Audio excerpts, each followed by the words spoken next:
Hoy vamos a hablar de autocuidado y de prevención de violencia porque hay mucho que se puede decir sobre el tema. Y justo porque hay mucho que se puede decir sobre el tema, hay varias cosas que siento que son muy repetitivas, a veces incluso hasta un poco obvias, que no por eso son menos verdaderas, pero son eso, como cosas que escuchamos por todos lados, como ten amistades sanas, haz ejercicio, llévate bien con la gente, sea amable, procura relaciones en donde no estés expuesta a situaciones dramáticas, cosas de ese estilo. Todas esas son cosas que pueden entrar a Google y buscar autocuidado y las van a encontrar.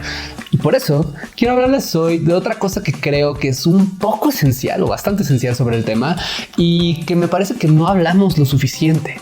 Observar las emociones y saber qué hacer con ellas. Todas las personas sentimos cosas, pero casi nadie sabe qué hacer con las emociones o incluso qué son, cómo manejarlas, de qué se tratan. Entonces, por eso es de lo que quiero hablar en este video, porque me parece que si estamos en contacto con nuestras emociones y sabemos manejarlas, podemos reducir muchísimas de las situaciones de violencia a las que nos llegamos a enfrentar todo el tiempo. Entonces les quiero contar una historia. Cuando yo era niño y tenía fiebre, mi madre casi nunca me daba medicina, a menos que estuviera muy grave, pero si no estaba grave, no me daba medicina. Y para mí eso era una tortura, porque ¿cómo pudiendo elegir darme algo para sentirme mejor? Lo que ella elegía era mantenerme sudando y sintiéndome con muchísimo calor y enfermo. Y un día mi madre me lo explicó y me dijo que la fiebre era la forma natural o la expresión que mi cuerpo tenía cuando mi organismo estaba luchando contra la enfermedad y que si yo pausaba la fiebre, si yo lo cortaba, entonces en ese momento mi organismo no aprendía a luchar contra esta enfermedad y a la larga me iba a dejar mucho más expuesto. La fiebre era algo que se sentía mal, pero que tenía un propósito que me iba a ayudar a sentirme mejor en futuras ocasiones.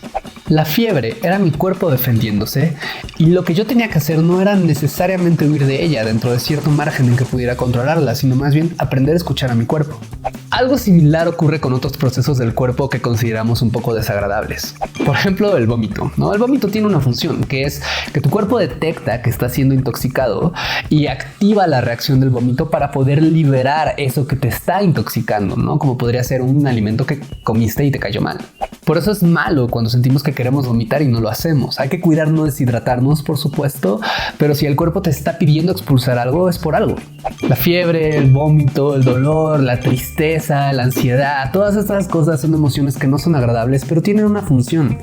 Y cuando no la escuchamos, nos ponemos en riesgo, pero cuando las escuchamos, cuando las aprendemos a manejar y entender, entonces podemos hacer cosas para revertir ese daño. Por ejemplo, la ansiedad. La ansiedad nos indica que existe algo que está amenazando nuestras vidas y que por lo tanto deberíamos de ponernos en disposición para atender esta situación. La tristeza nos habla de un dolor no resuelto y de la necesidad de replegarnos tantito y de buscar ayuda. El enojo nos avisa de algo que hemos percibido como una injusticia y si nos llena de energía es porque precisamente sirve para accionarnos y resolver eso que estamos percibiendo. Y sin embargo, no es raro que al sentir todas estas emociones, en vez de intentar entender, ok, ¿por qué estoy sintiendo esto? ¿Qué puedo hacer? Lo que hagamos sea reprimirlas, callarlas, evadirlas, intentar distraernos, todo con tal de no sentirlas y no escuchar el mensaje que nos están dando. En vez de escuchar a la ansiedad para entenderla, buscamos distraernos y la ignoramos por completo. En vez de escuchar a la tristeza, buscamos adormecernos y buscar cualquier estímulo que nos ayude a ya no sentirla, a veces cayendo en conductas de riesgo como consumir drogas o tener sexo sin protección o realizar conductas violentas o impulsivas que nos ayuden a sentir algo, lo que sea que se nos haga olvidar que estamos tristes. En vez de escuchar el enojo para poner límites o para actuar en consecuencia o liberarlo, lo que hacemos muchas veces es que lo reprimimos y al hacer eso acumulamos más enojo y un día terminamos explotando y dañando incluso a personas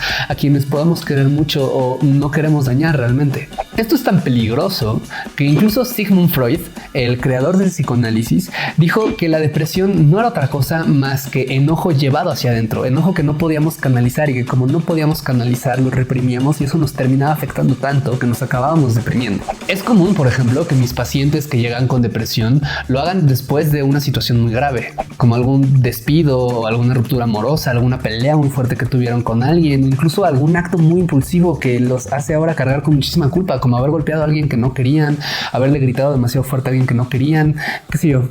Cuando les pregunto por sus síntomas, en ocasiones ni siquiera pueden reconocerlos. Y conforme va avanzando el proceso, se van dando cuenta de que no estaban mal en el momento en el que tuvieron este detonador que los llevó a terapia, sino llevaban meses, a veces hasta años, sintiéndose tristes o enojadas o ansiosos o mal.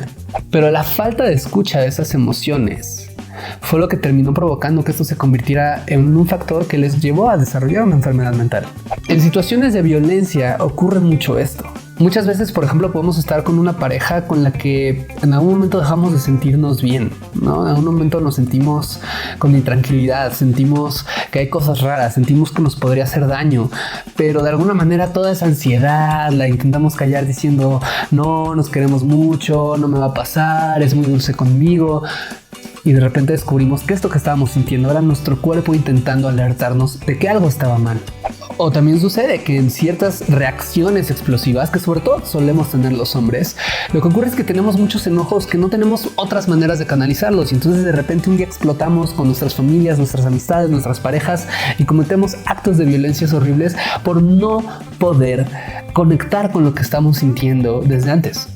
Escuchar a nuestra ansiedad nos podría indicar cuándo es el momento adecuado de salirnos de una relación que está a punto de tornarse violenta. Por ejemplo, si estamos en una relación en donde constantemente nos estamos sintiendo inseguros o inseguras, quizás esa sea señal de decir, ok, es momento de salir de acá, en vez de intentar convencernos de que no, las cosas van a cambiar. Y hay ocasiones en que sí, podría ser nuestras inseguridades, pero no hay que dar por hecho eso, sino preguntarnos, ok, ¿por qué estoy sintiendo esto? ¿Qué de verdad podría haber en estos miedos o ansiedades que estoy sintiendo? Escuchar la tristeza podría ayudarnos a saber cuál es el momento de pedir ayuda. Muchas pacientes que están en situaciones violentas llegan conmigo después de haber escuchado su tristeza, después de haber dicho, ok, me sentía tremendamente infeliz en esta relación, no me sentía deprimida, me sentía completamente insatisfecha, y eso fue lo que me hizo dar pasos para intentar resolver esta situación. Pero hay veces en las que pasan años antes de llegar a eso, y no tendría por qué ser así si escucharan antes a sus emociones y si comenzaran a hacer acciones o buscar oportunidades para resolver esta situación desde mucho antes. Por ejemplo, si nos sentimos tristes y estamos en una relación amorosa, decir, ok, ¿qué necesito? ¿Qué me está diciendo esta tristeza? ¿Qué no está funcionando? ¿Qué me estoy sintiendo triste? ¿Y a quién necesito pedir ayuda? ¿O qué tipo de consuelo o apapacho necesito? Y después de eso buscar alguna amistad o a nuestros padres o madres o algún tipo de apoyo que nos ayude a resolver esa situación. Permitirnos sentir enojo, no actuar violentamente por él, sino nada más sentirlo y reconocerlo, también nos podría ayudar en el tema de las relaciones. Pasa mucho en personas que han estado en situaciones violentas en las que son humilladas una y otra vez y sienten mucho enojo, pero no se atreven a expresarlo. Y está bien, puede que expresarlo no sea lo conveniente, pero ni siquiera se atreven a reconocerlo. Y cuando no lo reconocen, entonces dejan o permiten de alguna manera que esa situación se repita y se repita y se repita. Y eso puede comenzar a solucionarse si comienzan a escuchar a su enojo y si comienzan a decir, ok, esto que estoy sintiendo, ¿qué me está indicando de que está mal en la relación? Porque cuando no lo hacemos, lo que sucede es que terminamos explotando, y cuando explotamos, entonces ahí sí es muy fácil cometer actos de violencia. Esta escucha no significa que debamos de validar de inmediato todo lo que sentimos, sino que escuchemos el mensaje que nuestro cuerpo nos está intentando dar. Porque claro, podríamos enojarnos por algo que sentimos como una ofensa, pero que en realidad no lo fue, o sentirnos tristes por una situación que en realidad la estamos sobredimensionando. De nuevo, se trata de escuchar, porque así vamos a prevenir que la tristeza se convierta en depresión, o que la ansiedad se convierta en pánico, o que el enojo se convierta en arranques de ira. Se trata de escuchar antes de reaccionar, de parar y decir, ¿qué estoy sintiendo? Respirar y pensar, ok, ¿qué tengo que hacer con esto? Puede que sientan ansiedad, miedo, confusión, enojo o una gran diversidad de cosas que les esté costando trabajo entender y nombrar. Y eso es normal.